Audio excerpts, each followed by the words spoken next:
Good evening and Happy New Year.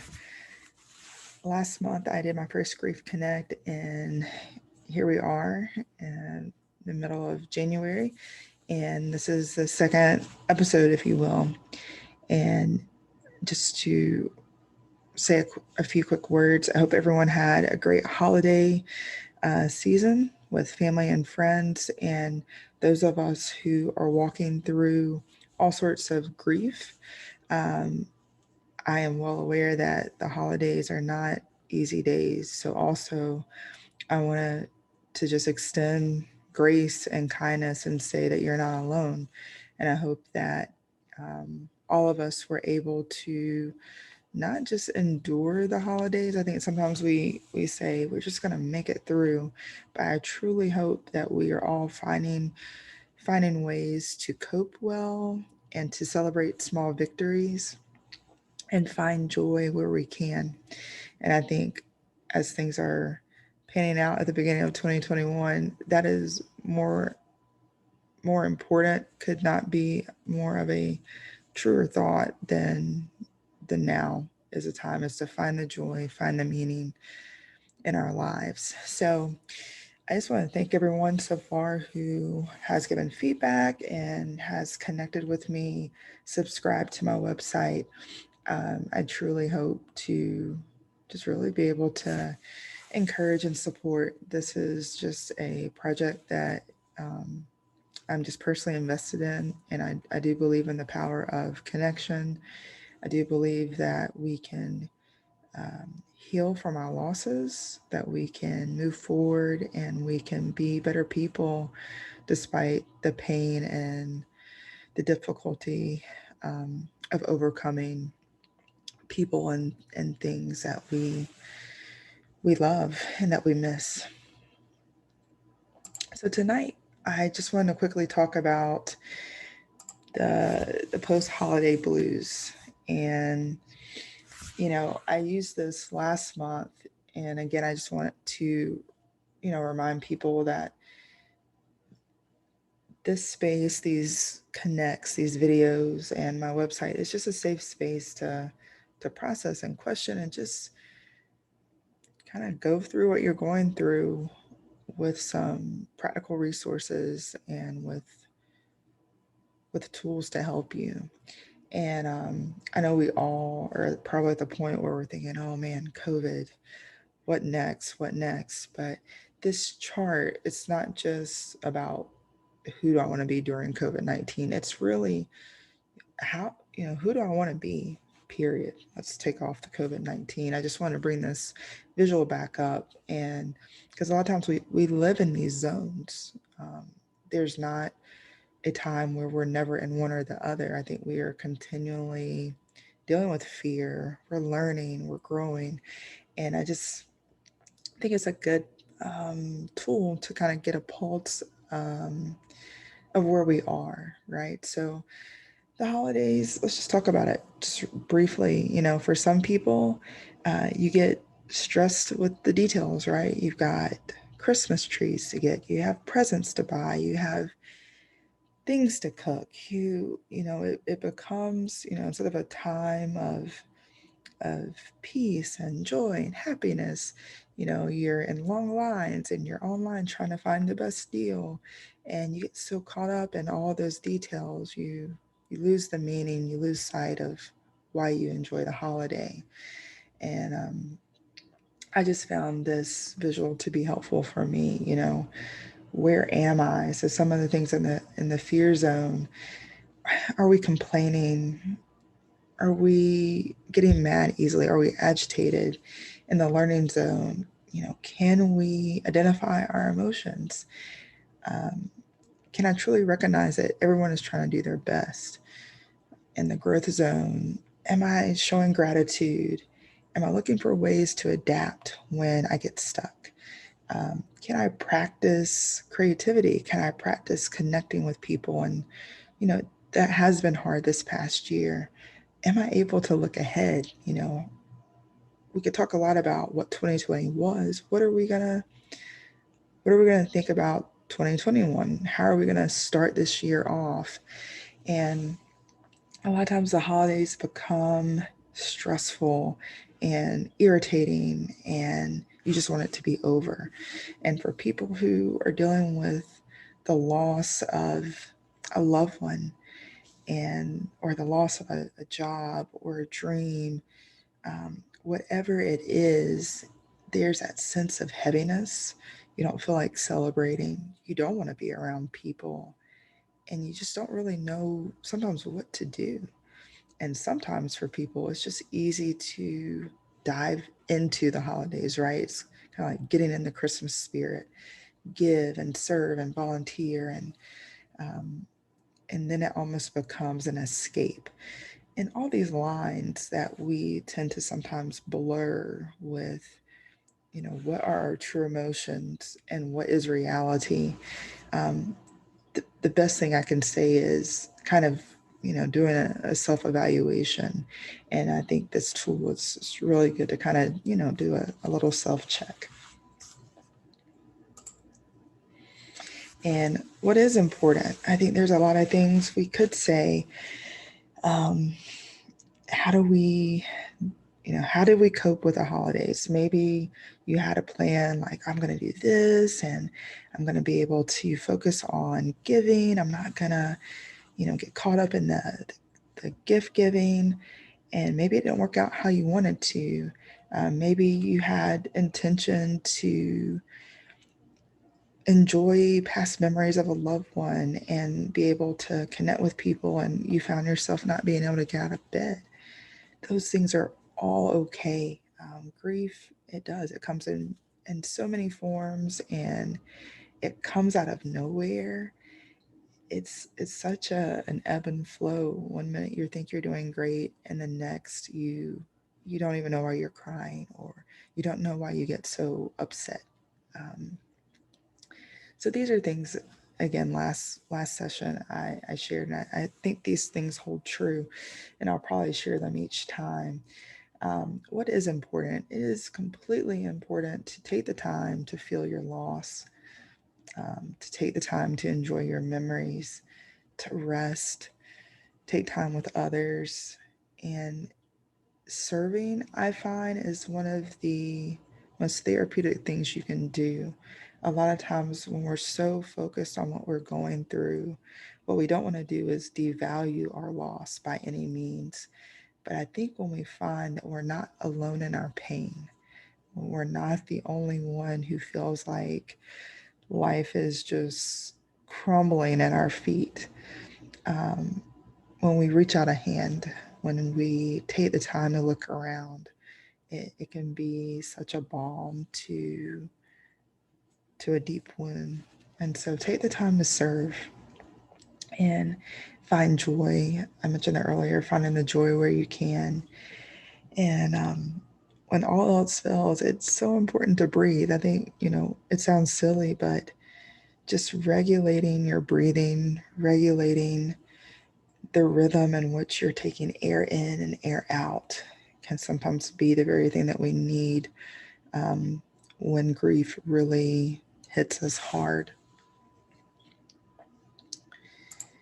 And this is my little, I don't know, just like things that I have been doing.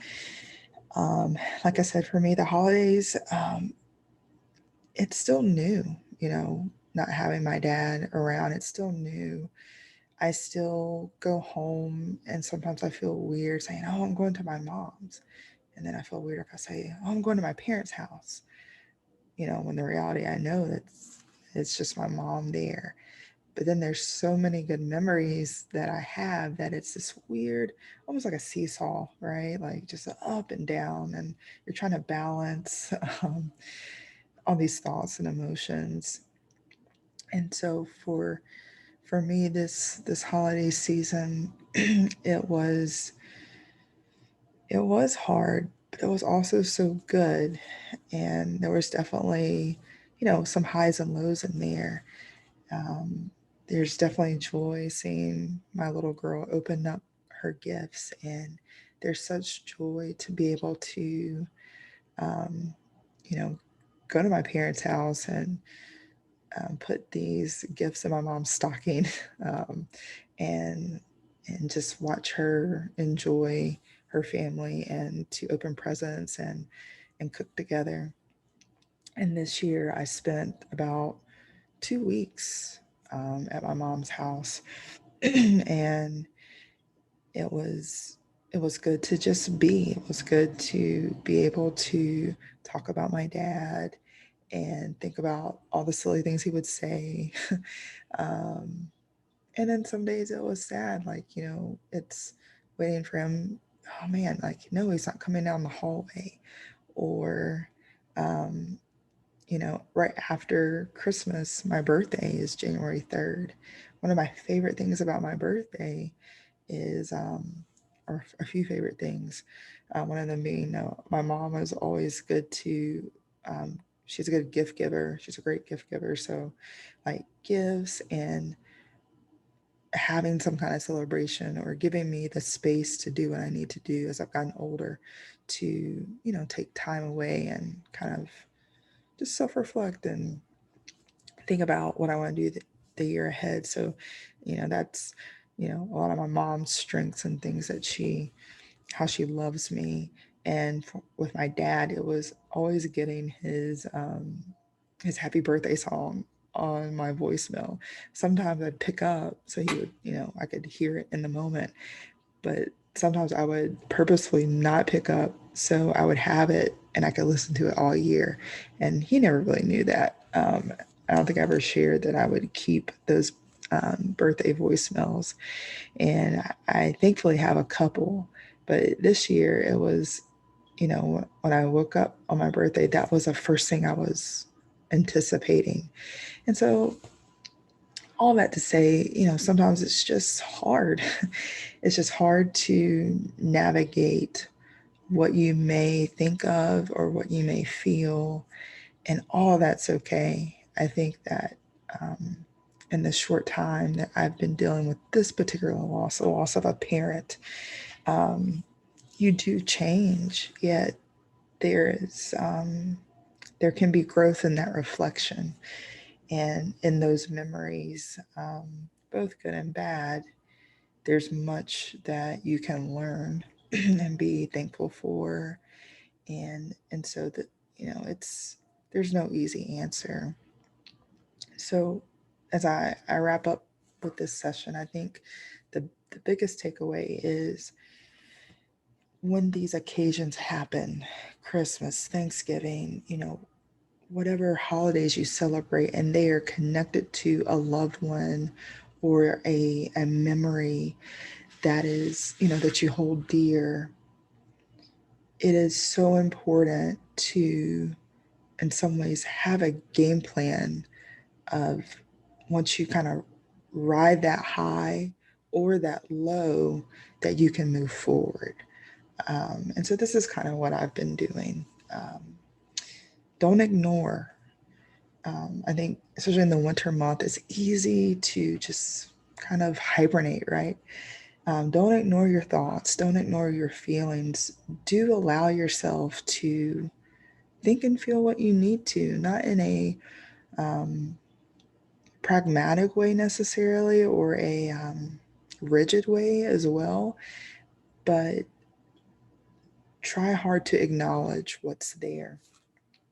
Um, so for me, a couple of Christmas gifts I got a really cool journal, and I have got some books. So, and one of them actually I do want to share, which I'm finding to be helpful, and I'll put it in the notes, or I'll post it on my website as well. Um, don't stagnate. I know that kind of sounds weird, but, and I also know it's so cold outside, but do get outside. I do not like the cold.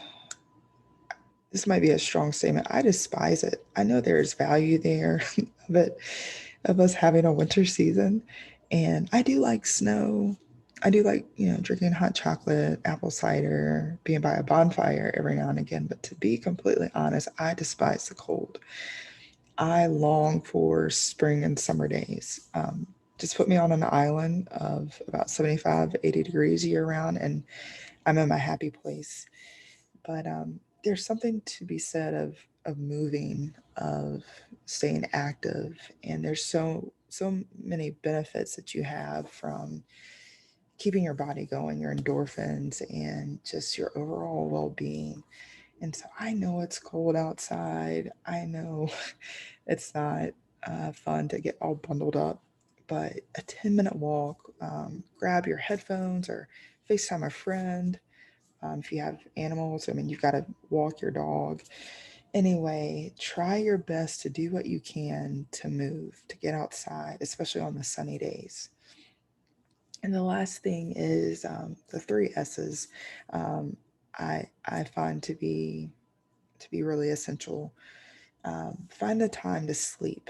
I, I can't tell you what the difference it makes when I have 7 or more hours of sleep versus having 3 or 4.